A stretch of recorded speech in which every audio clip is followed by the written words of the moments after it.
Besh, may masasabi ka ba sa mga chismosa at pakialamera? Oo naman mga besh, pero uunahin ko muna kayo, mga besh. Eto, huwag kayo maapektuhan ng mga chismosa at baka elemera. Okay, kayo naman mga chismosa at baka elemera. Wow, ang gagaling niyo mangkwento.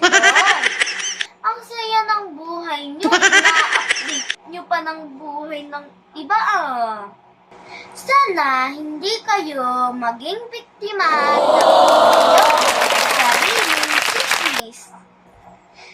Pero, yung iba nakakatawa.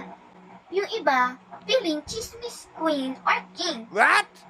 Pero hindi nila alam na yung kamag-anak nila Oh kinikwento my nila. God.